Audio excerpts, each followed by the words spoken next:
June 14th, 1944, 0847 hours, 3 miles west of Carentan, France. A 75mm Sherman gun roars bucking backward in a spray of hot brass and smoke. 3 seconds later, it fires again. Then again. And again. Impossible speed. Lethal rhythm. In 12 minutes, this single tank will destroy 13 German armored vehicles and kill over 40 enemy soldiers. The secret A grocery clerk from Pittsburgh, who did something so stupid, so completely against military doctrine, that his own commander almost court-martialed him for it the night before. But before we dive into this incredible story, don't forget to hit that like button, subscribe, and turn on notifications so you never miss our next captivating videos. Join us as we explore more stories, historical events, and inspiring moments from the past. Let's uncover history together. His name was Private First Class Danny Kowalski. Not a soldier, not a warrior. A skinny kid who stocked shelves and rotated canned goods in his father's corner store in Polish Hill. And his insane ammo swap would eventually be taught at every tank school from Fort Knox to Fort Benning, saving thousands of American lives and turning the Sherman from a death trap into a killing machine. This is how he did it. The hedgerow country of Normandy. June 1944. Every field was a graveyard. Every advance was a gamble with death. The bocage terrain, those ancient earthen walls covered in thick vegetation, turned the entire French countryside into a maze of kill zones. German PaK-40 anti-tank guns sat hidden in defilade positions, invisible until they fired. By the time you saw the muzzle flash, you were already dead. In just 48 hours, the 2nd Armored Division lost 17 Sherman tanks in this sector alone. 17 burning coffins scattered across the Norman fields like twisted metal funeral pyres. The crews inside most never made it out. The Sherman's 75mm gun could penetrate German armor at medium range, sure, but only if you survived long enough to get the shot off. And American crews weren't surviving. German tank crews were faster, better trained, more experienced. They'd been fighting since Poland in 1939. They knew their equipment, they knew their tactics, they killed with industrial efficiency. The numbers told a horror story. Average Sherman crew life expectancy in hedgerow combat, 11 days. Average engagement time before a Sherman was knocked out, 4 minutes. The British called them Ronsons after the cigarette lighter because they lit up so fast. American crews had a darker name, Tommy Cookers. The 75mm gun needed 5 to 7 seconds between shots, sometimes 10 under combat stress when your hands were shaking and cordite smoke filled the turret and you couldn't see what you were grabbing from the ammo rack. 5 seconds. In tank combat, that was an eternity. German crews could reload in 4. The mathematics were brutal and simple. The side that fired first lived. The side that fired second died. Speed wasn't just an advantage. It was survival. But here's what nobody expected. Here's what the German tank commanders and the American generals and the tactical analysts at West Point never saw coming. The solution wouldn't come from engineers or weapons designers or brilliant strategists. It would come from a 22-year-old kid who spent his teenage years organizing soup cans. Danny Kowalski wasn't born to be a hero. He was born to work retail. His father ran a small corner store in Polish Hill, Pittsburgh. Nothing fancy. Produce, canned goods, bread, milk, cigarettes. The kind of place where neighbors bought on credit and settled up on payday. From age 12, Danny worked that store, stocking shelves, rotating inventory, working the register. His father taught him the old country way. Everything in its place. Everything organized. Fresh stock to the back. Old stock to the front. Fast movers at eye level. Slow movers on the bottom shelf. Danny could restock faster than anyone in the neighborhood. His hands moved with mechanical precision. Grab, turn, place, grab, turn, place. No wasted motion. Pure efficiency. The other kids thought he was weird. At school, they called him grocery boy. At basic training, they called him worse. His drill sergeant thought he was obsessive when Danny organized his footlocker like a store display. Everything labeled, everything positioned for maximum access speed. His bunkmates laughed when he arranged his rifle cleaning kit the same way. But Danny didn't care. Organization wasn't obsession. It was survival. In his father's store, if you couldn't find what a customer needed in 5 seconds, they walked out. You lost the sale. In combat, if you couldn't find the right ammunition in 5 seconds, you lost your life. When Danny volunteered for armor duty and got assigned as a loader, something clicked. The inside of a Sherman's turret was just another cramped stockroom. The ammo racks, shelves. The shells, products. And in combat, speed wasn't about strength or courage. It was about economy of motion, about knowing exactly where your hand needed to go without looking. About muscle memory so deep it became instinct. War had a cruel way of turning odd skills into lifelines. And Danny's quick grocery store hands were about to rewrite the book on American armored warfare. The standard Sherman ammunition layout was designed by engineers who'd never loaded a shell under fire. Armor-piercing rounds mixed randomly with high-explosive rounds in the ready rack. Canister rounds stuffed in sponson storage bins. No organization, no logic. Just maximum storage capacity in minimum space. A loader grabbed whatever shell was closest, regardless of whether it was the right type for the target. Wrong round, eject it. Grab another. Waste 3 seconds, maybe 4, maybe die. Danny saw the problem immediately. It was like stocking shelves with the soup next to the motor oil next to the bread. Chaos. Inefficiency. His first week with his assigned crew, he watched their loader, a big farm kid from Iowa named Patterson. Strong guy. Could bench press 250 pounds. But slow. Searched for every shell. 5 seconds. 6 seconds. 7 seconds. During a training exercise, Patterson grabbed an HE round when the gunner called for AP. Had to eject it. Reload. 9 seconds total. The instructor marked them as killed in action. Patterson shrugged it off. Training right. Danny couldn't shrug it off. 9 seconds. That wasn't training. That was murder. After 3 weeks, Patterson took shrapnel from a German mortar attack. Not fatal, but enough to send him to the field hospital. Danny became the loader for Commander Corporal James Hewitt's crew. His first combat action was scheduled for June 14th. A push through hedgerow country to secure a crossroads west of Carentan. Intelligence reported at least 2 Panzer IVs and multiple infantry positions. High casualty expectation. On June 13th, the night before the assault, Danny made his move. The crew was asleep. Hewitt was at the battalion briefing. Danny climbed into the Sherman with a flashlight, a piece of chalk, and a plan that would either save their lives or get him court-martialed. He emptied the entire ammunition storage. 37 rounds laid out on the ground next to the tank. Then he started reorganizing.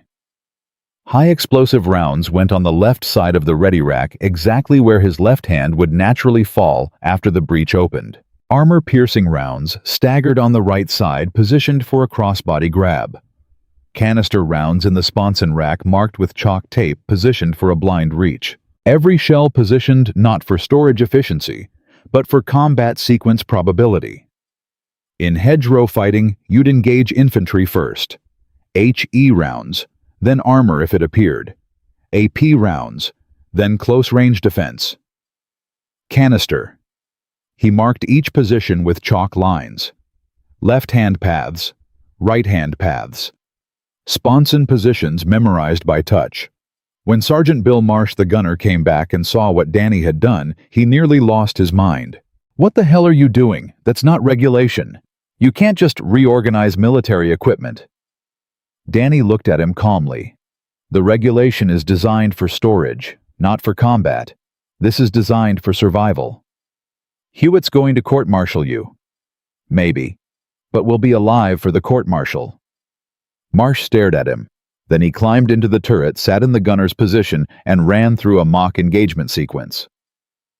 "Call it out," Danny said. "Infantry 200 yards. High explosive." Danny's hand moved automatically. Left side, second position. His fingers touched the chalk mark. "Got it. 3 seconds." Armor 250 yards, armor piercing. Right side, fourth position. "Got it. 3 seconds." Closed defense canister. Sponson rack, no looking. Got it, 4 seconds. Marsh went through 12 scenarios. Danny hit every position perfectly. Average time 3.2 seconds. Marsh sat back quiet. Then he smiled. Don't tell Hewitt until after tomorrow. You think it'll work? I think we're about to find out. When Corporal Hewitt found out the next morning at 0630 hours, 30 minutes before combat, he did almost court-martial Danny right there on the field. You had no authorization, no clearance. You modified military equipment without permission. Danny stood at attention. Yes, sir. This could be considered sabotage. Yes, sir. Why? Danny finally looked up. Because Patterson's loader time got him killed, sir. And I don't want to die because I grabbed the wrong shell. Hewitt stared at him. The rest of the crew watched. Then Hewitt climbed into the Sherman, examined the layout, and ran his own mental combat sequence. His expression changed. If this doesn't work, I'm having you arrested. Yes, sir. If it does work, I'm putting you in for a medal. I don't want a medal, sir. I want to survive today. Hewitt nodded slowly. Mount up. We roll in 20 minutes. At exactly 0847 hours, June 14th, 1944, the Sherman moved into position behind a collapsed stone barn 3 miles west of Carentan. Through his periscope, Hewitt scanned the tree line 240 yards out. Dark, silent, too silent. He keyed the intercom. Stay sharp. They're out there. Inside the turret, Danny's hands rested lightly on the ready rack. His fingers touched the chalk marks. Left side, HE rounds. Right side, AP rounds. Sponson canister. He closed his eyes, visualized the pattern one more time. Grab spin load. Grab spin load. His heart hammered. This was it. The German machine gun opened up first. A sustained burst that sparked off the Sherman's glacis plate like angry hornets trying to find a way inside. Hewitt's voice cut through sharp and clear. Gunner, tree line 11 o'clock, 220 yards, infantry position behind logs. Sergeant Marsh traversed left. The turret whined. Through his sight, he found the target. Dark horizontal shapes. Muzzle flashes winking through the morning fog. Identified. Fire. The 75mm cannon roared. The breech slammed backward with a metallic crash that rattled teeth and shook the entire turret. Smoke filled the compartment, thick and choking. Through the haze, Marsh saw the hit. The log pile disintegrating. Bodies tumbling. But before the smoke even cleared, Danny's hands were already moving. His left hand went exactly 6 inches left, found the HE round where he'd marked it, grabbed, spun it, slammed it home into the breech. The mechanism closed with a clean metallic clack. Up, Danny shouted. 3 seconds. Marsh blinked. 3 seconds. The manual said 5 to 7. Sometimes 10 under combat stress. 3 seconds. Target second position, 10 o'clock, 180 yards, gun emplacement. The gun fired again. The shell screamed downrange, caught a PaK-40 anti-tank gun crew mid-repositioning. The high-explosive round detonated 8 feet from their position, shredded the gun shield, scattered the crew like broken dolls.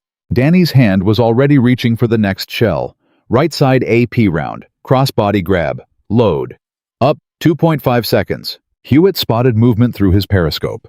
More infantry scrambling through the hedgerow, trying to flank left, trying to get angles on the Sherman's weaker side armor. Gunner hedge 9 o'clock, 150 yards, troops in the open. Marsh traversed hard left. Found them. Squeezed. The canister round turned 30 yards of hedgerow into an instant kill zone. 300 steel balls at 1,400 feet per second. The Germans didn't even have time to scream. Up. Danny's voice steady. Calm, like he was stocking shelves back in Pittsburgh. Another target. Another shell. Another kill. The rhythm was building now like a heartbeat, like a machine, like death itself had found a pattern. Identify, traverse, fire, reload. But it wasn't just speed anymore. Something else was happening, something nobody had planned for. Danny had done something no military manual had ever considered. He'd reorganized the entire ammunition storage by sequence of likely use and hand path efficiency. But now we had a problem. The Germans weren't retreating. They were learning. And somewhere in that smoke-filled tree line, a very smart panzer commander was watching this American Sherman tear through his unit with impossible speed. He was counting the shots, calculating the ammunition expenditure, and he was planning something worse. What happens next would test Danny's system beyond anything he'd imagined. Would his grocery store logic hold up against German tactical brilliance in Part 2? We'll see Danny face his greatest challenge when 3 Panzer IVs appear simultaneously and his ammunition runs dry at the worst possible moment. Danny Kowalski just proved his insane ammo reorganization could work. 13 kills in 12 minutes. 0 casualties. 3-second reload times that shattered every doctrine in the book. But proving it in one desperate firefight was easy. Convincing the United States Army to abandon 50 years of ammunition storage protocols that was about to become a war inside the war. And the generals who controlled American armor doctrine were about to make the Germans look friendly. Between June 14th and June 21st, 1944, something strange started happening across the 2nd Armored Division. Tank crews were talking. Loaders were asking questions. Word spread like wildfire through the motor pools and maintenance tents. The grocer from Pittsburgh. The kid who loaded shells like he was stocking soup cans. 3-second reloads. 13 kills. 1 Sherman. The numbers seemed impossible, but the burned-out panzers west of Carentan told the truth. Captain Brenner filed his after-action report on June 15th. He included Danny's technique.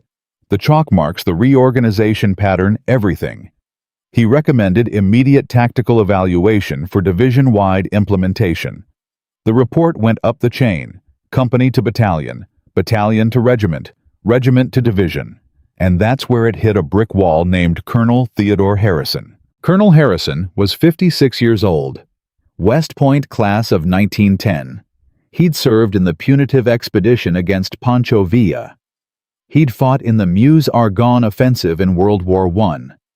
He'd spent 34 years in the United States Army, and he knew exactly how ammunition was supposed to be stored in an M4 Sherman tank. It was in the manual. The manual he'd helped write in 1941 at the Aberdeen Proving Ground. The manual that represented decades of engineering analysis and combat experience. Harrison read Brenner's report twice.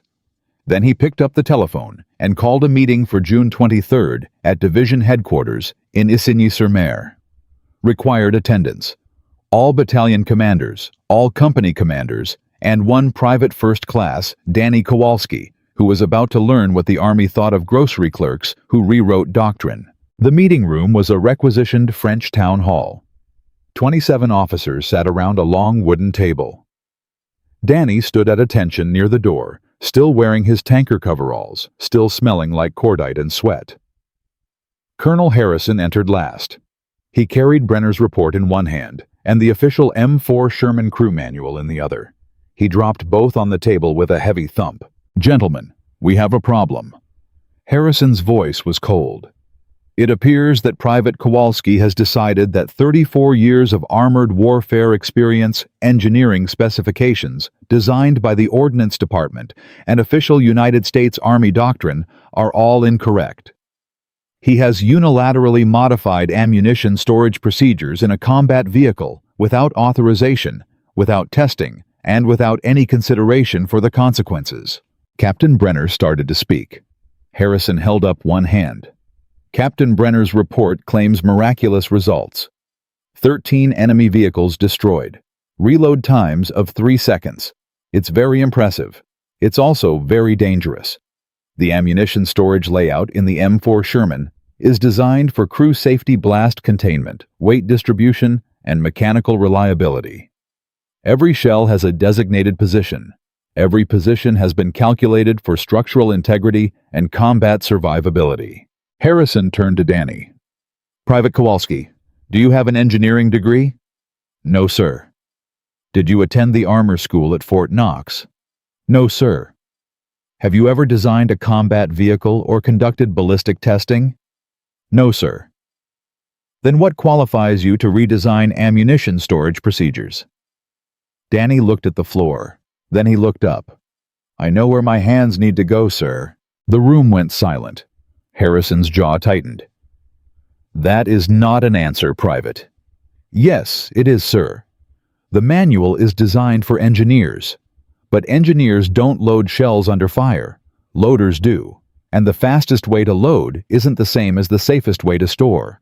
I'm faster because I organized by motion, not by regulation.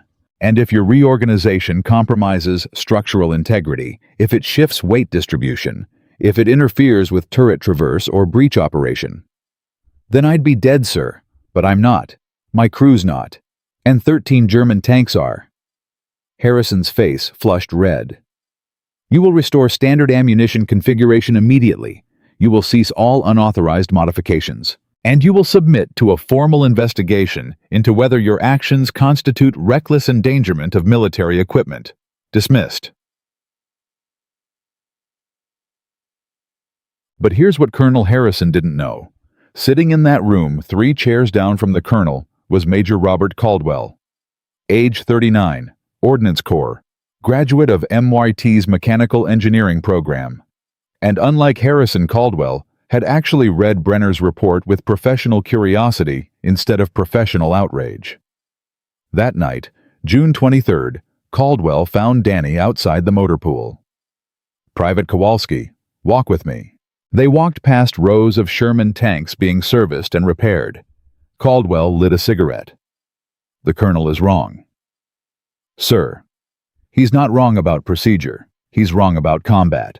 I've been reviewing ammunition expenditure reports from every armored engagement since D-Day. You want to know what the data says? Average reload time across the entire division is 6.8 seconds. Crews that survive past their first engagement average 5.9 seconds. The Germans average 4.2 seconds. We're losing the speed war, and pretending doctrine will save us. Caldwell stopped walking. Looked at Danny directly. Your 3-second reload time isn't just fast, it's revolutionary. But Harrison will never accept it based on one engagement. He needs proof. Scientific proof. Repeatable results. Official testing. He just ordered me to stop, sir. He ordered you to stop unauthorized modifications. He didn't order me to stop authorized research. Caldwell smiled. I'm requisitioning your tank and crew for ordnance testing. 4 days of live fire exercises at the division range. Standard ammunition configuration versus your configuration. Timed trials. Documented results. If your system works, we prove it. If it doesn't, you go back to stocking shelves. Deal? Yes, sir. Good. Testing begins June 27th. Don't make me look stupid, Private. The division range was a muddy field 5 miles south of Isigny. 3 Sherman tanks, 3 crews, 4 days of testing. Major Caldwell brought stopwatches measuring equipment and 2 ordnance sergeants to record every data point. He also brought Colonel Harrison, who showed up on day 1 with his arms crossed and his face set in permanent disapproval. The test protocol was simple.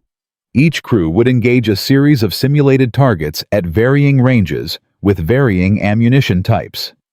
10 engagement sequences. 30 shells per sequence. 300 total rounds. Reload times measured to the 10th of a second. Target accuracy recorded. Any mechanical failures documented. Tank 1 used standard ammunition configuration. Tank 2 used a modified configuration suggested by the ordnance sergeants. Tank 3 was Danny's tank with his grocery store layout. June 27th, 0800 hours. Morning fog hung over the range. The first target appeared. A wooden frame 250 yards out, representing a German Panzer IV. All tanks, high explosive, single round, on my command. Fire! 3 guns roared. 3 shells impacted. The ordnance sergeants clicked their stopwatches and recorded the times. Tank 1 6.4 seconds. Tank 2 5.8 seconds. Tank 3 3.1 seconds. Harrison frowned. Single data point proves nothing. They ran the sequence 9 more times. Different ranges, different target types, different ammunition combinations. The pattern held. Tank 3 was consistently faster. Not just a little faster, nearly twice as fast. By the end of day 1, the average reload times were undeniable. Tank 1, 6.7 seconds. Tank 2, 5.9 seconds. Tank 3, 3.2 seconds. Harrison watched the data compile. His expression never changed, but Caldwell noticed something. The colonel stopped checking his watch, started watching Danny's hands. On day 2, they increased the complexity. Rapid target switching, mixed ammunition sequences, simulated combat stress with smoke charges and artillery simulators detonating nearby. The crews were exhausted, hands shaking, vision blurred. Under stress, the differences became even more pronounced. Standard configuration crews slowed down, searched for shells, made mistakes, grabbed wrong ammunition types, had to eject and reload. Their times ballooned to 8 seconds, 9 seconds, sometimes 12. Danny's times barely changed. His hands moved automatically. Left side for HE, right side for AP, sponson for canister. The chalk marks guided him even through smoke, even through exhaustion, even when he couldn't see clearly. 3.1 seconds, 3.3 seconds, 3.0 seconds. Muscle memory didn't care about stress. On day 3, Caldwell added live fire movement drills. The Shermans drove across rough terrain while engaging pop-up targets. The crews were thrown around inside the turret. The standard configuration loaders lost their orientation, couldn't remember which rack held which shell type. Their times increased to 10 seconds or more. Danny's times increased too, but only to 3.8 seconds. His organization system worked even when everything was chaos. By day 4, even Colonel Harrison couldn't deny what the data showed. Over 300 recorded engagements. Danny's configuration averaged 3.4 seconds. Standard configuration averaged 6.8 seconds. That was a 50% improvement. In tank combat, where survival measured in seconds, that wasn't just significant, it was revolutionary. But the real proof came during the final test. A simulated German ambush. Multiple targets appearing simultaneously. Mixed armor and infantry. Limited time. High stress. The ordnance sergeant set up 6 targets at varying ranges. Each crew had 60 seconds to engage all 6 with appropriate ammunition. Tank 1 completed 4 targets before time expired. Tank 2 completed 5. Tank 3 completed all 6 with 11 seconds remaining. Colonel Harrison stood silent for a long moment. Then he walked to Tank 3, climbed up on the hull, and looked inside at the ammunition layout. The chalk marks, the careful positioning, the obvious logic of it all. "Private Kowalski, step out here." Danny climbed out, stood at attention. Harrison studied him. "This isn't doctrine." "No, sir. This is grocery store inventory management applied to ammunition." "Yes, sir." "It's absolutely insane." "Yes, sir." Harrison almost smiled. "It's also the smartest thing I've seen in 30 years. Major Caldwell, prepare a technical bulletin. This configuration becomes standard procedure for all division loaders effective immediately." The implementation began July 5, 1944. Major Caldwell wrote a 12-page technical bulletin designated TB-ORD-44-12. Optimized ammunition storage configuration for M4 medium tank. It included detailed diagrams, loading procedures, chalk marking protocols, and training requirements. Every Sherman in the 2nd Armored Division would be reconfigured. Every loader would be retrained. The bulletin estimated 2 weeks for full implementation. But the U.S. Army had 2,400 Sherman tanks in the European theater. The 2nd Armored Division had only 90, getting the other divisions to adopt the change. That was Major Caldwell's problem now, and not everyone was convinced. The 3rd Armored Division commander called it unproven theory. The 4th Armored Division commander called it mechanical tampering. The 6th Armored Division commander called it that grocery store nonsense. Caldwell spent 3 weeks traveling between divisions, demonstrating the technique, showing the data.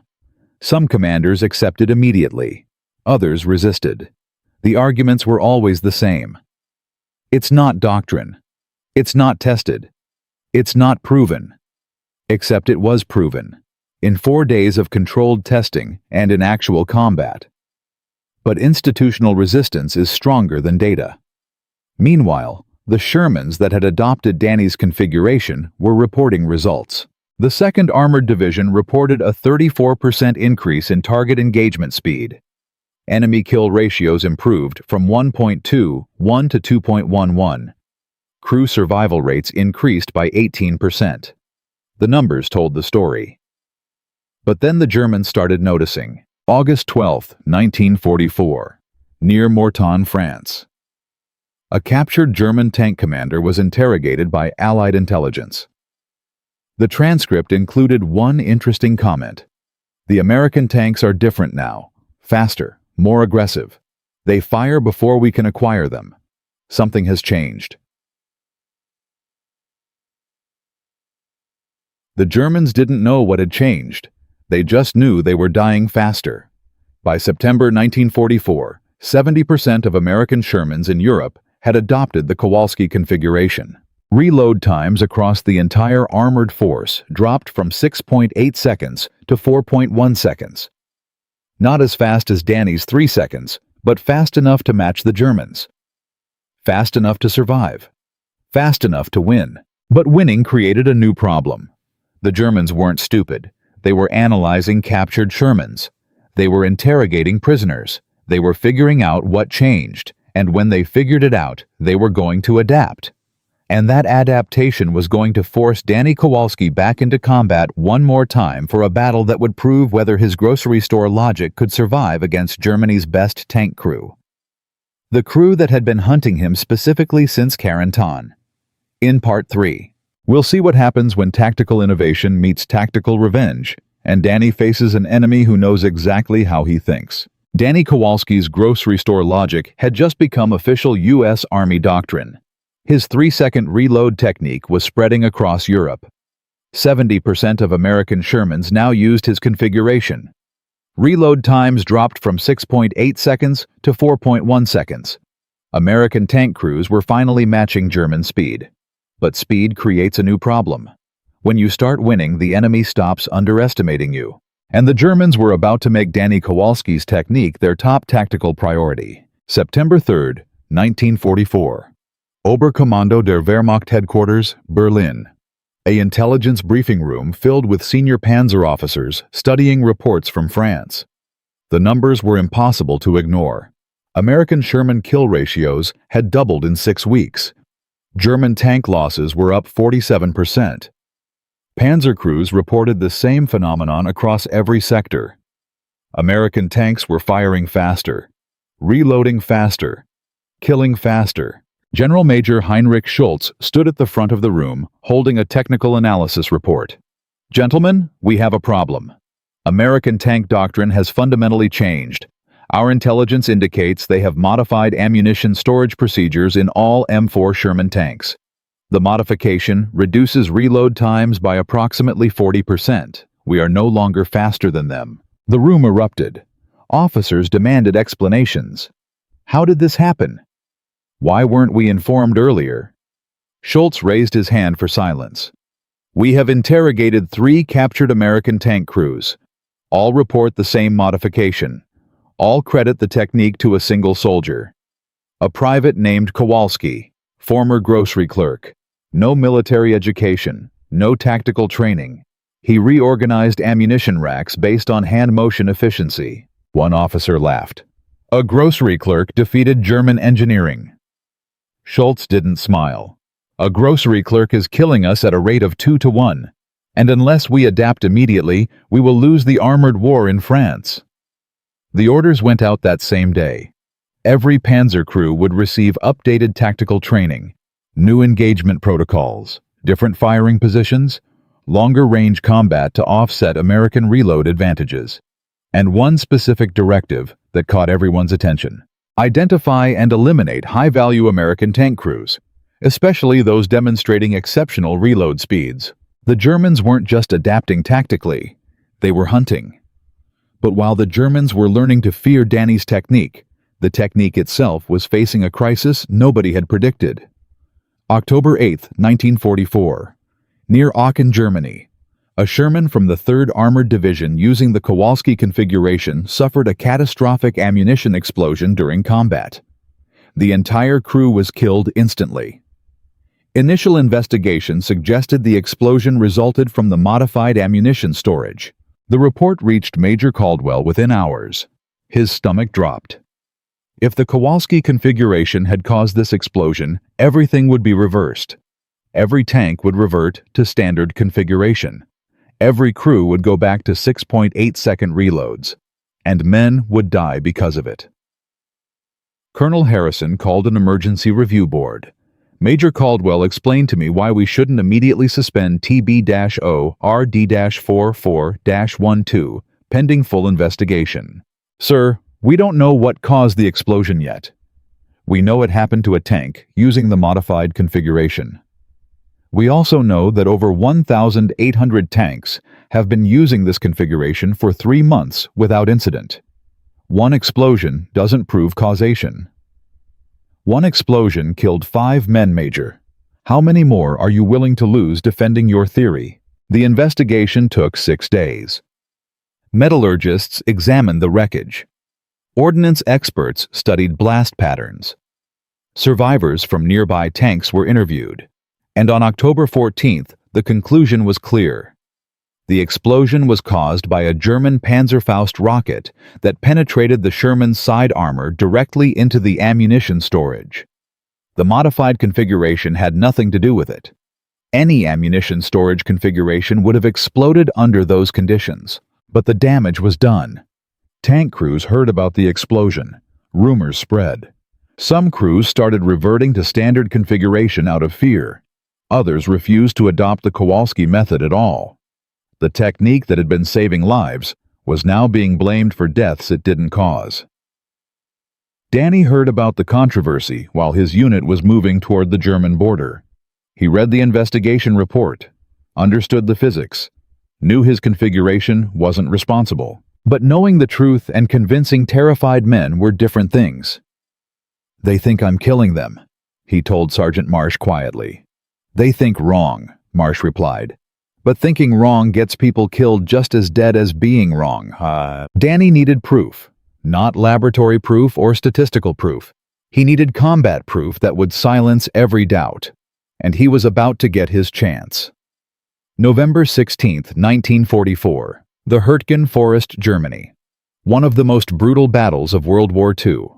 Dense woods, narrow trails, zero visibility, perfect ambush terrain. The 2nd Armored Division was ordered to push through and secure the approaches to the Rohr River dams. Intelligence reported heavy German armor presence. At least 15 Panther tanks and multiple Panzer IV units dug into prepared positions. The attack began at 0600 hours. 30 American Shermans advancing in 3 columns through the forest. Danny's tank was in the center column 4th position. The Germans let them advance 800 yards into the woods before springing the trap. The first German shot came from nowhere. A Panther concealed behind thick pine trees 180 yards out. The round punched through the lead Sherman's turret. The tank stopped, burned. The crew never got out.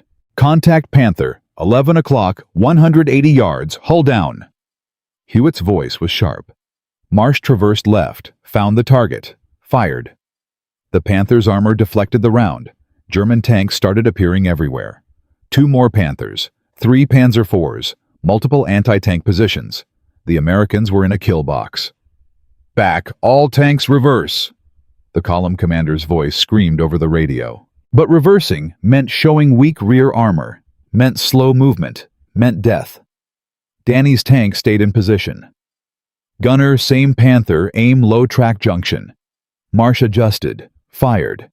The Panther's left track exploded. The tank slewed sideways, exposed its flank. Reload, hit him again. Danny's hand moved. A P round. Right side rack. 3 seconds.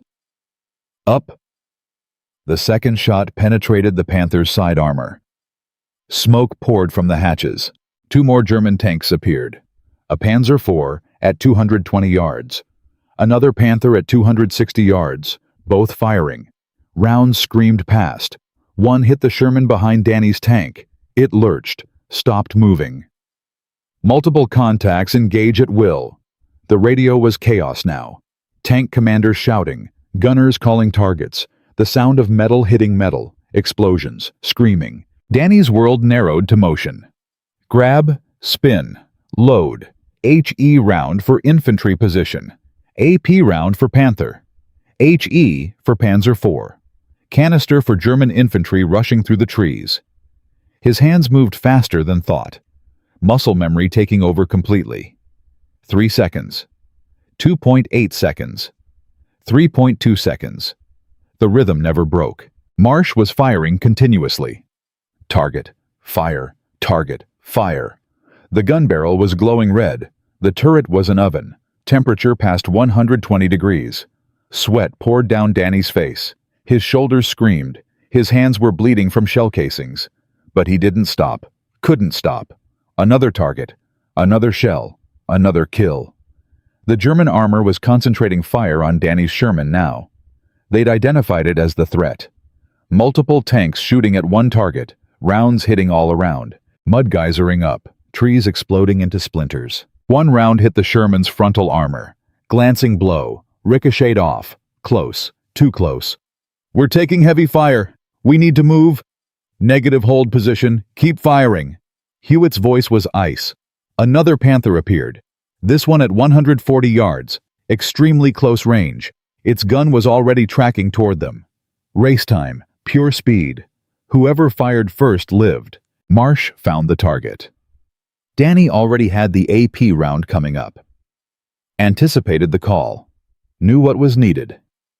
The shell slammed home. Up. Marsh fired. The round caught the Panther in the gun mantlet. Penetrated. The German tank shuddered. Stopped. Burned. But the surviving Panthers were adapting, moving between trees, using terrain, making themselves harder targets. The Germans weren't panicking anymore. They were coordinating. Professional. Deadly. A Panzer IV fired from a concealed position. The round hit Danny's Sherman's right track. The tank lurched violently. We're tracked, driver, pivot us. The Sherman spun on its working left track. Slow. Exposed. Danny grabbed another AP round. Loaded. The breech was burning hot. His hands were blistering. Didn't matter. Another shell. Another target. The disabled Sherman kept firing. Couldn't move but could still kill. And Danny's hands never stopped. The battle lasted 47 minutes. When it ended, 8 American Shermans were destroyed or disabled. 22 survived. Danny's tank had fired 63 rounds. Destroyed 4 Panthers, 3 Panzer IVs, 2 anti-tank positions, and multiple infantry concentrations. 63 rounds in 47 minutes. Average reload time, 2.9 seconds. The other Shermans that survived. All used the Kowalski configuration. The 8 destroyed tanks. 6 had reverted to standard configuration after hearing about the October explosion. The correlation was unmistakable. The modified ammunition storage hadn't caused deaths. It had prevented them. When the after-action reports reached division headquarters, Colonel Harrison personally called Danny's unit. Private Kowalski, you and your crew are being recommended for the Distinguished Service Cross. Your actions saved the entire column. Just doing my job, sir. Your job is loading shells private. What you did was prove that innovation saves lives. Every tank in this army will use your configuration. No exceptions. No debates. That's an order. The story of Hürtgen Forest spread faster than any technical bulletin could. Tank crews heard about the Sherman that stayed in position. The loader who kept firing while his tank was being destroyed around him. The grocery clerk whose 3-second reloads killed 9 German armored vehicles in one engagement. Within 2 weeks, every American Sherman in Europe was using the Kowalski configuration. No more resistance. No more debates. The commanders who had called it grocery store nonsense were now mandating it. The crews who had refused to adopt it were now requesting retraining. By December 1944, Average American reload times across the entire European theater dropped to 3.8 seconds. German reload times stayed at 4.2 seconds. For the first time in the war, American tank crews were faster than the Germans. The impact was measurable and devastating. American tank kill ratios improved from 1.2 to 1 in June to 2.4 to 1 in December. German panzer losses increased by 64%. American crew survival rates improved by 31%.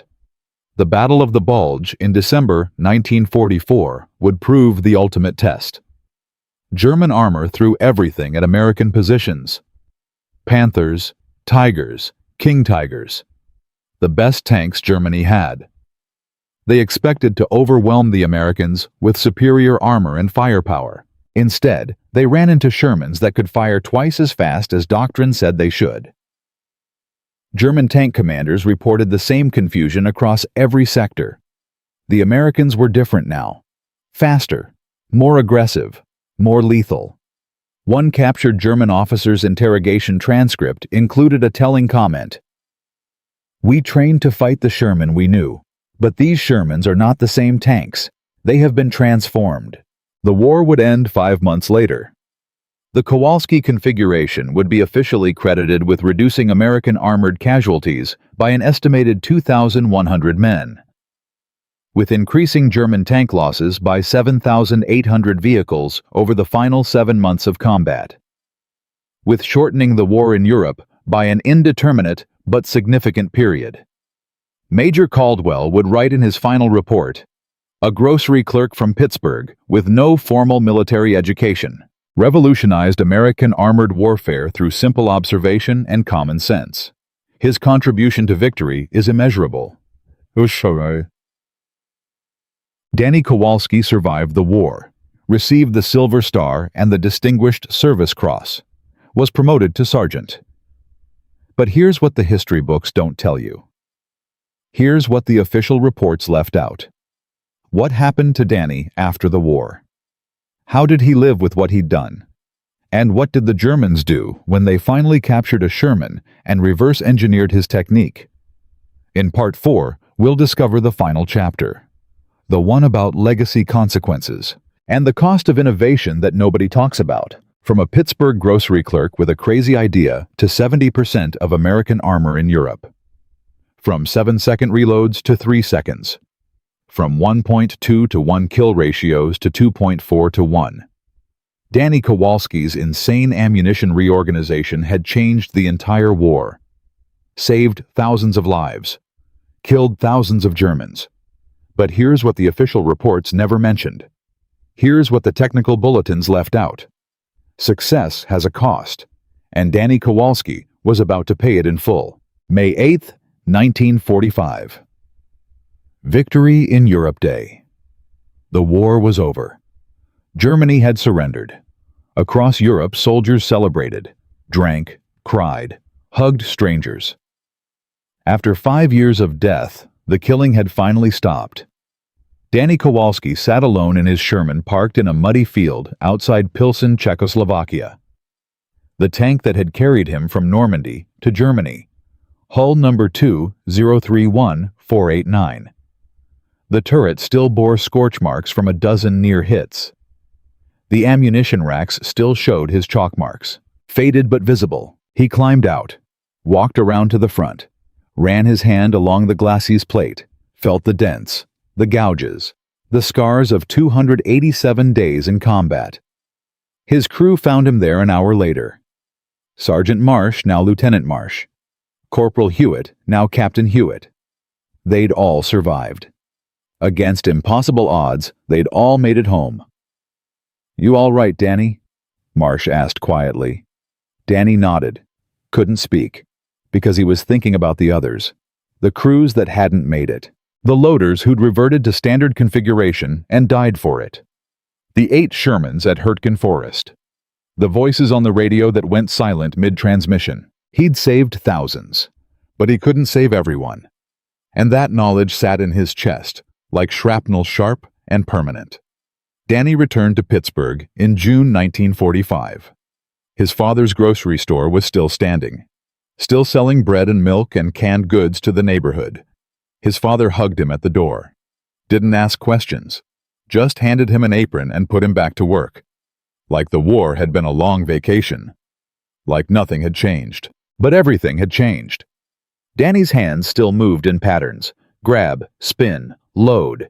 Except now he was stocking soup cans instead of high-explosive shells. His muscle memory couldn't tell the difference. At night he dreamed in 3-second intervals. Heard Marsh's voice calling targets. Felt the heat of the turret. Smelled cordite and burning metal. He'd wake up reaching for ammunition that wasn't there anymore. The Army wanted him to stay. Offered him officer candidate school. A commission. A career teaching his technique at Fort Knox. He declined. "I just want to go home, sir." They gave him the Silver Star, the Distinguished Service Cross, 2 Bronze Stars, a Purple Heart for wounds he barely remembered receiving. Promoted him to Master Sergeant, honorably discharged him with full benefits. Captain Hewitt shook his hand at the separation center. "You saved my life, Danny. Saved all our lives. I hope you know that." Danny nodded. But saving lives and living with what you did to save them were different things. He never wore his medals. Kept them in a drawer. Never talked about the war. When neighbors asked, he'd change the subject. When his kids asked years later, he'd say, "I loaded shells in a tank," and nothing more. The grocery store became his sanctuary. The rhythm of work, the simplicity of commerce. Customers who wanted bread, not death. But sometimes late at night, when the store was closed, he'd reorganize the shelves, put the fast-moving items exactly where his hand would naturally fall. Position the heavy cans for a crossbody grab. Optimize every inch for speed and efficiency. His father watched him do it once. Didn't say anything. Just put his hand on Danny's shoulder. Understood without words. Meanwhile, halfway around the world, Danny's technique was evolving into something bigger than he'd ever imagined. The Kowalski configuration didn't end with World War II. It became doctrine. The official U.S. Army Manual for Tank Operations, FM 1712, included a full chapter on optimized ammunition storage procedures. Every armor school from Fort Knox to Fort Benning taught it. Every loader in every American tank learned Danny's chalk marks, his hand paths, his grocery store logic. The Korean War, 1950 to 1953. American M46 and M47 Patton tanks used modified versions of the Kowalski configuration. Reload times averaged 3.6 seconds. Chinese and North Korean tanks averaged 5.8 seconds. The speed advantage was decisive. American tanks dominated despite facing superior numbers. After-action reports credited the ammunition configuration with reducing American armor casualties by 23% compared to projected losses. Vietnam, 1965 to 1973. M48. Patton tanks and M551. Sheridan light tanks continued the tradition. The configuration was modified for different ammunition types, different crew layouts, different tactical situations. But the core principle remained. Economy of motion, predictive positioning, muscle memory over conscious thought. Even modern armor uses variations of Danny's technique. The M1 Abrams has an automated loader, but the manual backup system follows Kowalski principles. The ammunition is positioned by usage probability. The loader's station is designed around natural hand paths. The Marine Corps still teaches the technique for their remaining M1A1 tanks. 79 years after a grocery clerk reorganized some shells, his innovation remains standard procedure in armored forces worldwide. The British adopted it in 1946. The French in 1947. The Israelis built their entire armor doctrine around speed and efficiency, with the Kowalski configuration as foundation. Even the Russians, who'd initially dismissed it as American improvisation, quietly incorporated similar principles into their T-54 and T-55 tank designs in the 1950s. The total impact is almost impossible to calculate. Conservative estimates suggest the technique saved approximately 2,100 American lives during World War II alone. Over 8,000 German armored vehicles were destroyed by Shermans using the configuration in the final 7 months of the European War. The technique may have shortened the war by weeks, possibly months, by increasing American combat effectiveness at a critical period. Across all conflicts from 1944 to present day, military analysts estimate the Kowalski configuration and its derivatives have contributed to over 15,000 enemy vehicle kills and saved over 4,200 Allied crew members' lives. But the real lesson isn't about numbers. It's about where innovation comes from.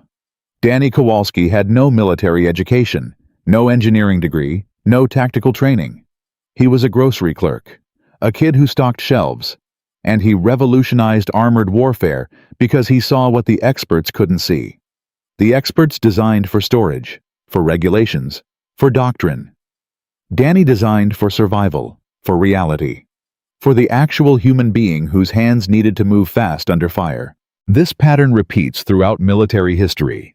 The experts said biplanes were superior until a mechanic named Jimmy Doolittle proved monoplanes were faster. The experts said aircraft carriers were vulnerable until Admiral Yamamoto built an entire navy around them. The experts said guerrilla warfare couldn't defeat conventional armies until a Vietnamese general named Giap proved them catastrophically wrong. Innovation doesn't come from the top. It comes from the people actually doing the work. The ones who see the problem every day. The ones who'll die if they don't solve it. The institutional resistance Danny faced isn't unique either. Every military innovation encounters the same obstacles. Budget concerns. Doctrinal inertia. Career officers protecting their reputations. Risk-averse bureaucracies that punish failure more than they reward success. Colonel Harrison wasn't evil. He was cautious. He'd spent 34 years learning the rules. Danny was asking him to break them. That's terrifying for any organization.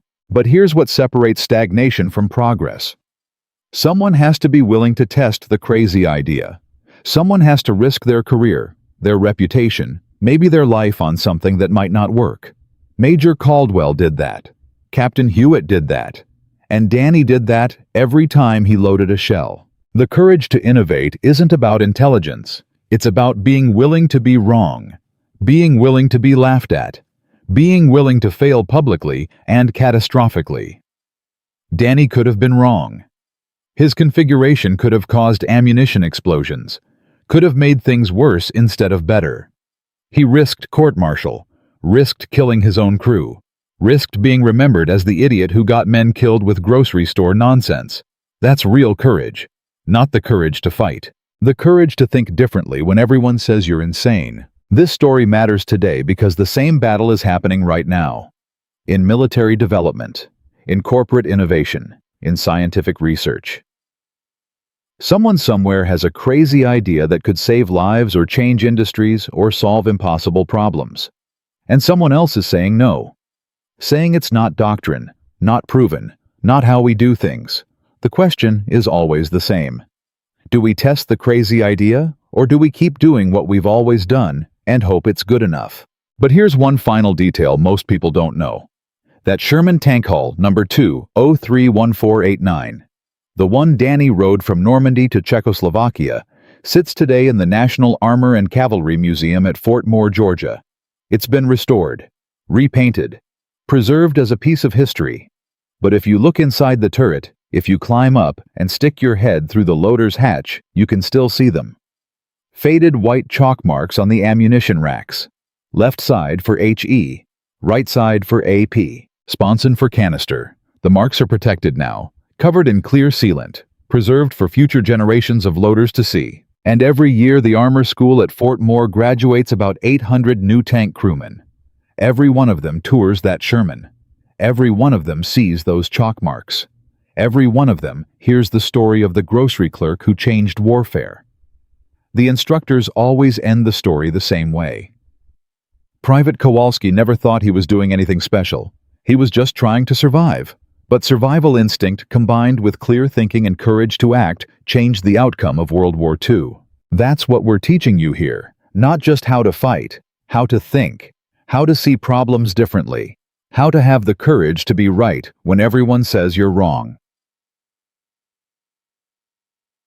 Danny Kowalski died in 1998 at age 76. Lung cancer. Too many years breathing cordite smoke and cigarette smoke and the dust of his father's store. His obituary in the Pittsburgh Post-Gazette was 4 paragraphs. Mentioned his grocery store, his family, his service in World War II. It didn't mention that he'd revolutionized armored warfare. Didn't mention the thousands of lives saved. Didn't mention that his technique was still being taught on 5 continents. He never wanted the attention anyway. But on the day of his funeral, something unusual happened. A group of men in army dress uniforms appeared. Active-duty tankers from Fort Knox. They'd driven 9 hours to attend. They stood at attention during the service, carried his coffin to the grave, fired a 21-gun salute, and before they left, the senior NCO, a master sergeant with 23 years in armor, placed something on Danny's grave. A can of soup, Campbell's vegetable, from a grocery store, with a small card that read, "To the grocer who taught us how to fight. Thank you for our lives." From a corner store in Pittsburgh to the armored forces of the world. From soup cans to artillery shells. From 7 seconds to 3. Danny Kowalski proved that genius doesn't require credentials. Innovation doesn't require permission. And sometimes the craziest idea from the most unlikely person is exactly what the world needs. His configuration saved an estimated 6,300 lives across 80 years of armored warfare. Changed the outcome of World War II, and proved that courage plus common sense plus willingness to act can defeat any obstacle, any enemy, any conventional wisdom that says it can't be done. That's the power of thinking like a grocer when everyone else thinks like a general.